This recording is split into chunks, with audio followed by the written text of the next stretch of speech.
ঘুরতেছে ঘুরতেছে ঘুরতেছে। এই যে এখন এন্ট্রান্স, যেখান দিয়ে আমরা ঢুকবো।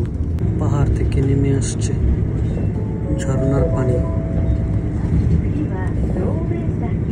আস্তে আস্তে পাহাড়ে উঠতেছে। অবশ্য আমি যে সাইডে বসছি এই সাইড থেকে ভিউটা ভালো আসতেছে। কাজী ভাইয়ের সাইড থেকে ভালো ভিউ দিচ্ছে, তো কাজী ভাইয়ের কাছে ভিডিওটা করতে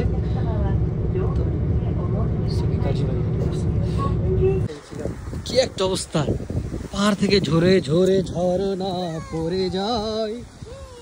কি একটা অবস্থা, কি আছে পানি তো পাহাড় থেকে আসে না, সমুদ্র তো পানি আসে না, পাহাড় থেকে পানি, সমুদ্র থেকে পানি আসে। যাক, আমি হিস্ট্রির স্টুডেন্ট না, আমি সায়েন্সের স্টুডেন্ট।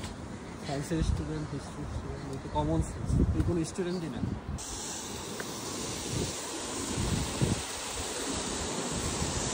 What the heck?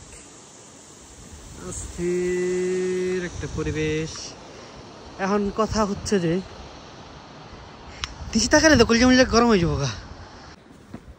আস্তে আস্তে এখানে কেবল কার দা উপরে ওঠা যায়, চিন্তা করতেছে কেবল কার দা উপরে উঠুম নাকি আগে যাই উপরে পর্যন্ত, যাই যতটা যাওয়া যায়, তারপরে চিন্তা ভাবনা করবো।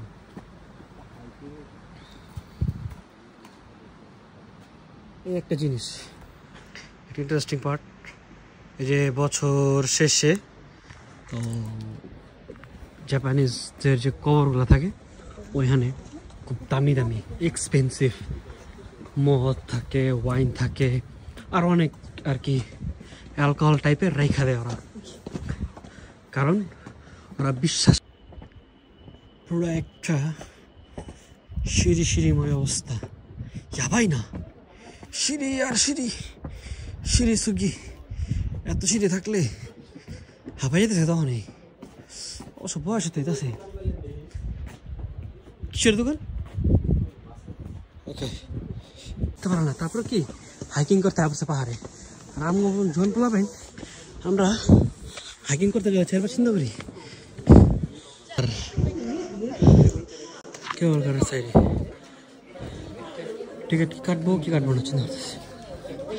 প্ল্যান পেতেছি, হ্যাঁ গাজী ভাই এখন আমাকে কেবল কার রাইড দিবে, টিকিট কাট দেবি, ওখানে মুছি না।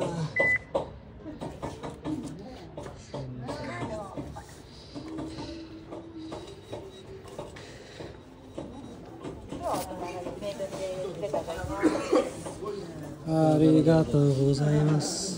এই হলো কেবল কারের লাইন, দেখাবো কেবল কারের সামনে যায়।